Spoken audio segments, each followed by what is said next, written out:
Welcome back. I'm Olivia Roberts. The Lady Dogs received a warm welcome from a few hundred of their friends, family, and fans Monday afternoon. We talked to a few fans, and the word often repeated were family. And as the saying goes, Mississippi State has family, not fans. Supporters of the team have come to know these girls over the years and offered their support after a loss in the national championship. The Lady Dogs showed their appreciation and gave hugs and signed autographs. Although the Lady Dogs didn't win it all, many fans are confident that next year will be their year. While the Bulldogs may have been in good spirits Monday at their homecoming celebration, Sunday night was less than expected for the Lady Bulldogs. Playing in their first national championship proved to be a tall task as they lost to South Carolina for the third time this season, 55-67. MVP of the game of the Final Four, Asia Wilson, tore the Bulldogs defense apart and scored 23 points and had 10 rebounds. This was the Gamecocks' first championship for their women's baseball program, and they became the second SEC team in history to win a national championship. The 2016-2017 season will be one that the Bulldog fans won't forget anytime soon. 35 wins in the season, reaching their first Elite Eight, Final Four, and national championship in program history has put this basketball program in the national spotlight. Victoria Vivians and Morgan Williams were also named to the All-Final Four team. The win against UConn has been called one of the greatest upsets of all time. The Lady Bulldogs were the first team to beat the Lady Huskies since their 2014 loss to Stanford. This past weekend, the Mississippi State Diamond Dogs swept under number 19 Ole Miss in a 3-game SEC series in Oxford. This is the first time since 2003 that MSU has won all 3 games against Ole Miss. The Diamond Dogs are now 6-3 in league play.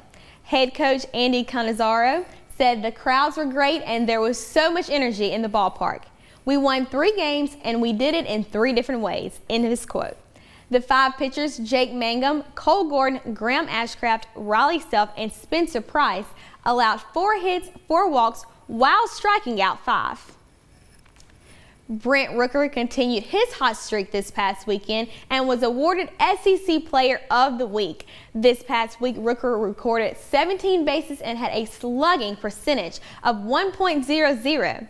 This is Rooker's second Player of the Week award this season, and he leads the SEC in 7 different categories and is second in 2.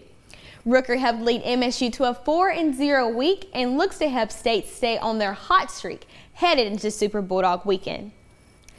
March has come to a close, and with it we say goodbye to the NCAA men's basketball tournament. In the heat of Phoenix, North Carolina bested Gonzaga to clinch their 6th title, which is the 3rd most in college hoops. Defense was a huge factor in this contest as the Tar Heels forced the Bulldogs into 14 turnovers and held them to a 33.9 field goal percentage. The tug of war ended in the dying moments of the game with a clutch block turned assist by UNC's Kennedy Meeks, setting the Tar Heels up to win 71-65. It's Masters Week in Augusta, Georgia, and fans of golf are all over the world will be watching. The first round of the tournament will begin on Thursday, with the final round finishing up on Sunday. Danny Willett from England, who won last year's tournament, will be in the field of golfers again this year. The world's #1 ranked golfer, Dustin Johnson, has become the favorite to win this year's tournament. But several other top players are also looking to get the famous green jacket. Running with Dogs, high school students from St. Joseph's cross-country team earned community service hours, got extra practice, and helped get shelter dogs out of their everyday environment. The team recently took time out to let about a dozen pups participate in their morning run.